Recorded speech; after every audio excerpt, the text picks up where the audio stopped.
जय हिंद फ्रेंड्स, आज की इस एपिसोड में हम बात करेंगे महाकवि कालिदास सेकंड पार्ट। उन दिनों कालिदास की ज्ञान की प्राप्ति नहीं हुआ था। वह एक पागल के रूप में जिंदगी व्यतीत कर रहे थे।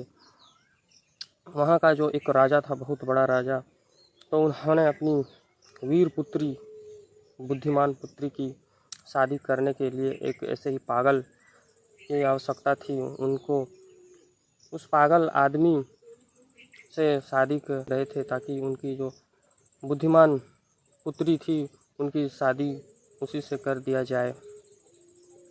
वही श्राप था उनके लिए।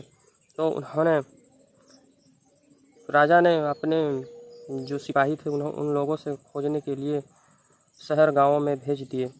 तो उसे एक आदमी मिला जो एक पेड़ पे बैठा हुआ था और एक डाली पे, और उसी डाली को काट रहे थे।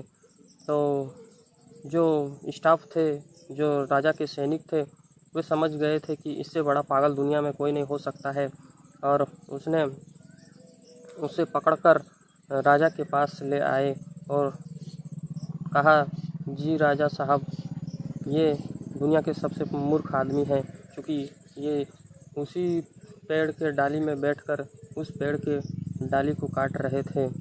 तो उन्होंने कहा, हाँ बिल्कुल, ये पागल आदमी है। तो उन्होंने अपनी लड़की की शादी के साथ फिर उनके साथ रहने लगे। तो जो वो लड़की थी, वे अपने जो पति थे उनको ज़रा भी इज्जत नहीं देते थे, क्योंकि वो एक पागल की तरह व्यवहार करते थे और पागल ही थे।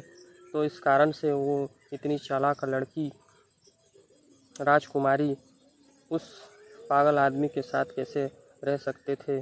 फिर भी जब शादी हो चुकी थी तो मजबूरन उसे उनके साथ रहना पड़ रहा था, लेकिन वे खुश नहीं थे, बिल्कुल खुश नहीं थे और उनका मजाक उड़ाते थे। एक दिन कालिदास को ये बात बहुत बुरी लगी और फिर वो वहाँ से उस घर से निकल पड़े और एक मंदिर में जा पहुँचे। और जाते ही वहाँ पे एक माता सरस्वती की मूर्ति के सामने वे उपासना करने लगे और बोले, अपने अंदर से मन ही मन में बोलने लगे कि मुझे आपने ज्ञान की प्राप्ति क्यों नहीं दी। मैंने समाज और लोगों की बहुत सारे तानाएं सुने हैं, यातनाएं सुने हैं, जिनके कारण मुझे इस दुनिया में बहुत शर्मिंदा होना पड़ता है।